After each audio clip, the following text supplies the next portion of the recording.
Greetings comic lovers and welcome back to Casually Comics, the channel where we chat all things comics, from reviews of comics new and old, to history, to anecdotes, to really wherever our whims take us. I'm Sasha and today the topic is history once more, origins and the things happening behind the scenes that caused them. Today's subject, the She-Hulk. Most recently on this channel, the She-Hulk came up in Gwenpool Strikes Back number 3 and things were said. She was placed in a lineup with characters created for the purpose of eye candy. I made the point that if you want to talk about if she is over-sexualized or not, that's a different discussion from the purpose of her creation, which was very specific and documented. And it actually has a lot more in line with Spider-Woman Jessica Drew than with somebody sitting down at a board meeting and going, you know what the world really wants? Sexy Hulk. Greenlight that. Yes, she is drawn as attractive, and a lot of her is shown, oftentimes in conjunction with her narrative or a meta one involving the comics code or the at-the-time climate, such as that cover people like to bring up, which is actually a recreation of a famous photo shoot at the time, which many at the time found daring and empowering, and some still do today while others do not, just as I'm sure at the time others didn't then either. Different reads for different people, always. So let's cut to the chase.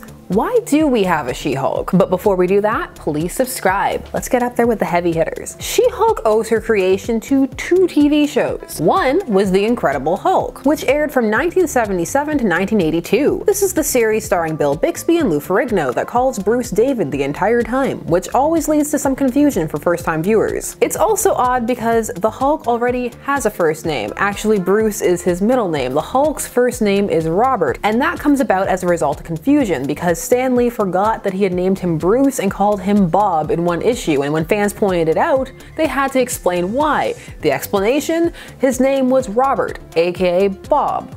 Bobbert. So the Hulk's license was with Universal Television, or rather their parent company. Nowadays you would recognize this holding as NBC Universal. When Marvel was having a hard time, it would tend to sell off its assets and the rights. Just licenses and IPs left, right, center. It's part of what made it so hard to assemble the MCU at the start. Different people were different places. It's also why for years you weren't able to get your hands on the Spider-Man animated series, because too many different companies had the licenses and they couldn't come together and just distribute it. Give me my ridiculous 90s themed Spider-Man. So since they had the license, they could go how they wanted with it, hence the many changes that they made in the series to the Hulk's character, David. So the Hulk here was not the same as in the comics. Small example, he was a widower, but he was recognizable enough that comic fans could get on board and enjoy the show, and he did have mass appeal, which was what the television showrunners were hoping to create. They were hoping to extend past just the comic book audience, want that mainstream crowd. But that meant that this series was something for Marvel Comics to keep an eye on. They didn't want anything potentially profitable being developed here, something that they wouldn't have the license or the rights to and hence wouldn't be able to use without negotiation and paying, such as, for example, a new character. Concerns mounted when a contemporary show, The $6 Million Man, you know the one, we can rebuild him, we have the technology, he probably costs a lot more now, the $2 billion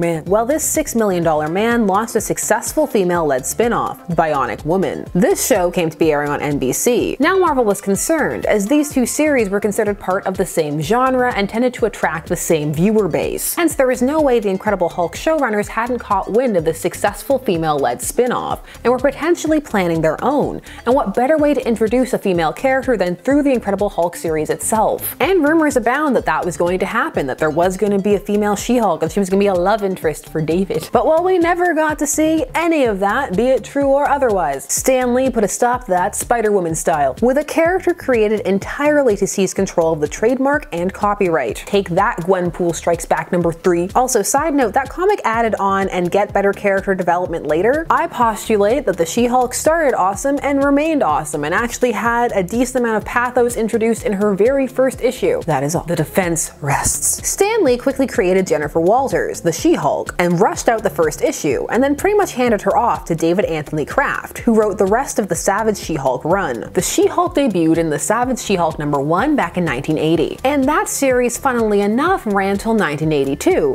the same year that the Incredible Hulk series stopped airing. Coincidence? just saying. But the She-Hulk endured. She would bounce from team to team and come to be viewed as an integral part of the Marvel Universe. Her origin was concise and didn't sideline the Hulk, so there was no need to feel like you were abandoning the original character. She was smart, competent, brave, beautiful, though interestingly, potentially more beautiful as the Hulk. And she was fundamentally different from Bruce in that she loved being the Hulk. She embraced it. It made her feel confident and powerful. It gave the characters and the comics they were in distinctly different feels. Because they were so different from one another, that allowed the She-Hulk to stand on her own, even as a spin-off character. While she was created from the Hulk, she could now stand apart from him. If the Hulk dies, the She-Hulk doesn't have to, and we've seen this occur. She has her own life now, her own fans, and her own mythos. It can cross over with her cousin Bruce Banner's and be strengthened by it, but it doesn't have to. Yes, Bruce Banner is her cousin. They pulled the whole, oh, my beloved family member who I've never mentioned until this point in time. How are you? So yeah, another crunch copyright character who turned into a character that many people love, who happens to be attractive. The fact that she is attractive is actually a part of her character arc, as was the fact that it didn't always lead to good things. Her nudes being leaked was a plot from way back in the 80s during her time on the Fantastic Four. So people have been addressing the multifaceted nature of her character for a while now. It hasn't been ignored, and if she has the right to be ugly, as modern comics claim, which she of course does, as does any other comic book character, she conversely also has the right to be sexy, which the majority of all comic book characters are. Hot people. Hot people everywhere. Are you a 7 out of 10? Stop putting on that spandex. You don't even go here. Also, fun fact, the colorist who colored the original Savage She-Hulk comics didn't find the She-Hulk attractive at all and made a point of saying so. Just interesting to know. So that was the She-Hulk. Thanks a lot, Dr. David Banner. Have you heard the rumor that they didn't go with the name Bruce because it's a gay name? Yes, that's a quote. Do you know how long I've been trying to hunt down not only that rumor, but also why people feel that way about the name Bruce in the first place? Please, if you know, somebody tell me. I've lived in the dark for so long. I'm Sasha, and thanks so much for watching Casually Comics. Please do all of the YouTube things. Like, share, comment, subscribe, and hit that bell notification so that you never miss a vid. Thanks so much for giving me some of your time, and I will see you again soon. Bye-bye.